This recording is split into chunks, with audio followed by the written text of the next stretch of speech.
नमस्कार, दंडवत प्रणाम. सुगरणीचा खोपा या चॅनलमध्ये आपलं सगळ्यांचं स्वागत करते. आता आपण रेसिपी करणार आहोत चिक्की आणि तिळगुळाचे लाडू. आता आहे नवीन वर्ष. नवीन वर्षातला जानेवारी महिना आणि त्याच्यातला हा पहिलाच मकर संक्रांत हा सण आहे आणि याला आपण तीळ आणि गुळाचे लाडू वापर करतो. हा आपल्या पूर्वजांनीच केलेला आहे, आपणच काय, आणि तो आपल्या शरीराला फार असा उपयुक्त आहे. आता ही एक वाटी आहे, ही 250 ग्रामची आहे. तेवढीच तीळ आणि तेवढाच गूळ घ्यायचा आहे. तीळ अशी खमंग अशी भाजून घेते आणि त्याच्यात चिरून ठेवलेला तेवढाच गूळ आहे, त्याच्यापासून आपल्याला पाक करून घ्यायचा आहे.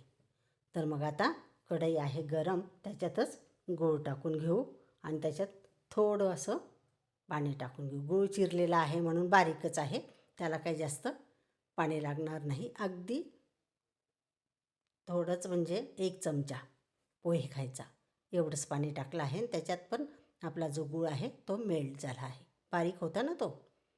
तर आता तुम्हाला म्हणते ना, आपले गुडघे दुखता, हिवाळ्याच्या दिवसात जास्त हाडं गुडघे असे दुखतात, त्याच्यासाठी तीळमध्ये भरपूर प्रमाणात कॅल्शियम असतं, म्हणून ते खायला पाहिजे हिवाळ्यामध्ये, थंडीमध्ये.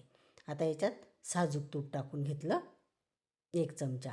साजूक तूप टाकायचं कारण असं की ते आपली जी वडी आहे तिला चमकही येते छान अशी आणि आतून मऊ असते वडी, म्हणून साजूक तूप कधी पण टाकून घ्यायचं.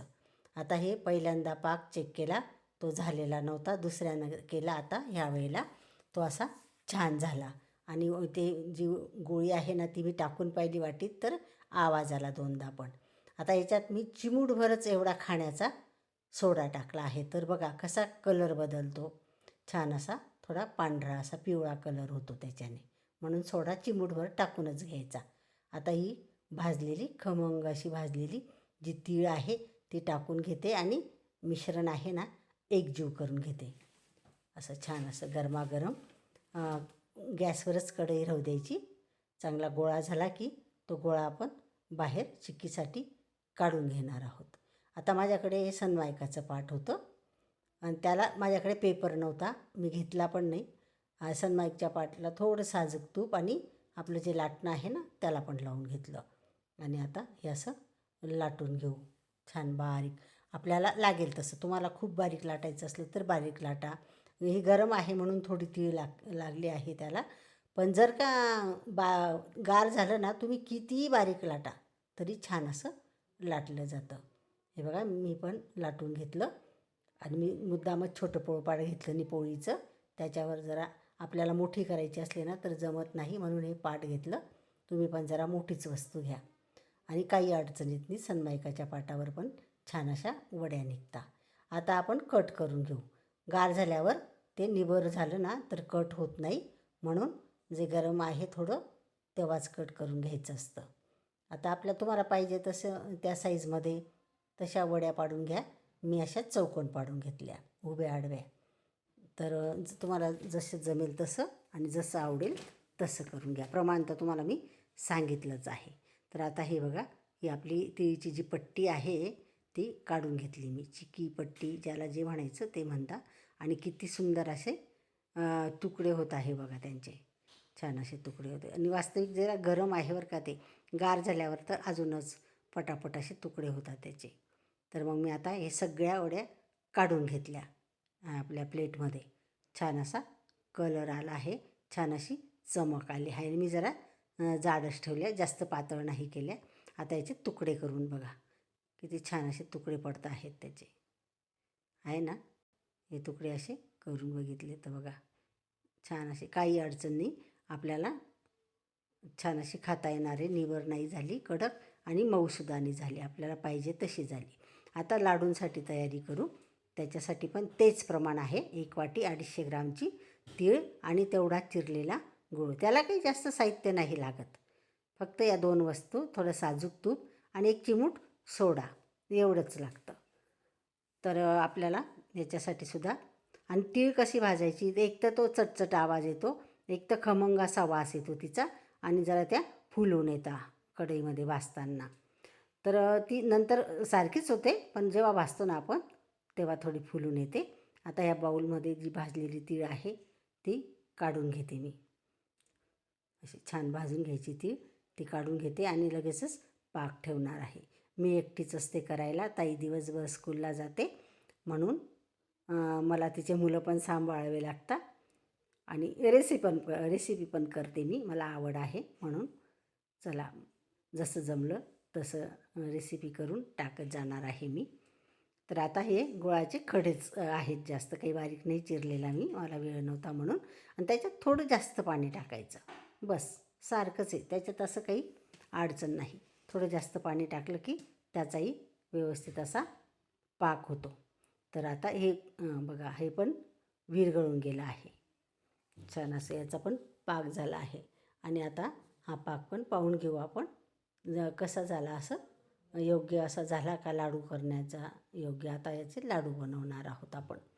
आता हा गूळ घेते आणि हा नाही झाला बरं का पाक, अजून 2 मिनटं राहू द्यावा लागेल. हे बघा, आता हाही सोनपापडीला जसा पाक लागतो ना तसं झालं आहे हे. तर आता थोडा जास्त होऊ द्यायचा आहे, 2 मिनटं. आणि पाकावरच असतं, आपण योग्य असा पाक केला तर लाडू असो चिक्की असो ती छान होते. त्याला जरा कडक झालं तरी चालेल, पण मग मऊ नाही राहू द्यायचं. तर आपल्याला थोडं मग 1 चमचाभर पाणी त्याच्यात टाकता येतं. पण जर का मऊ राहिलं तर मग लाडू वळताना पण जमत नाही आणि चिक्की पण होत नाही. म्हणून पाकाचंच प्रमाण असतं त्याला योग्य असं, तरच छान अशी वस्तू होते ती. आता हे अजून करून घेऊ 2 मिनटात. आणि याच्यात पण 1 चिमूटभर सोडा टाकायचा आहे.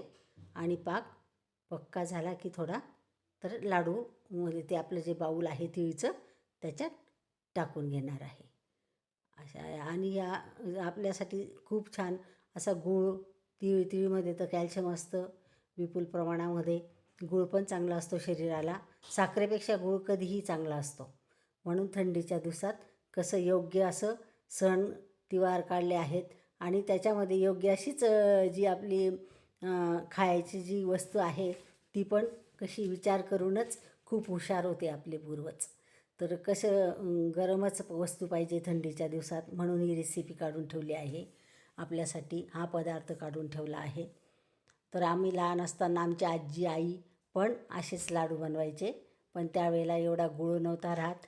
ते लाडू बनवले की आम्हाला छोट्या छोट्या टोपलींमध्ये द्यायचे, आम्ही फिरवायचो, गोल गोल व्हायचे, छान असे आकार यायचं त्याला. थंड झाल्यावर मग ते मजबूत व्हायचे. हे बघा, आता मला याच्यामुळे वेळ नाही, खूपच लांब आपला व्हिडिओ झाला असताना, म्हणून मी तुम्हाला लाडू वळवताना काही दाखवले नाही. बघा किती गोल गरगरीत असे लाडू झाले आहेत आपले. आणि चिक्कीसुद्धा सुंदर अशी झाली आहे आपली बघा. तर मग मला जास्त व्हिडिओ लांब झाला त्यामुळे मी तुम्हाला लाडू नाही दाखवू शकले, पण आता तुम्हाला डायरेक्टच दाखवते. लाडू आणि चिक्की छान झाली आहे. मी जशी केली तशीच तुम्ही करून खा. आणि तुम्हाला पण गरज आहे, मला पण गरज आहे थंडीची. डायबिटीसवाल्यांना तर काही चालत नाही, पण डायबिटीसवाल्यांनी थंडीत 1 चमचा तिळही खाल्ली ना तरी चालतो.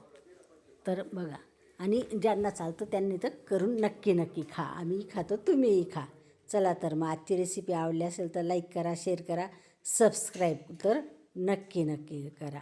भेटूया उद्याच्या व्लॉगमध्ये. बाय. काळजी घ्या स्वतःची.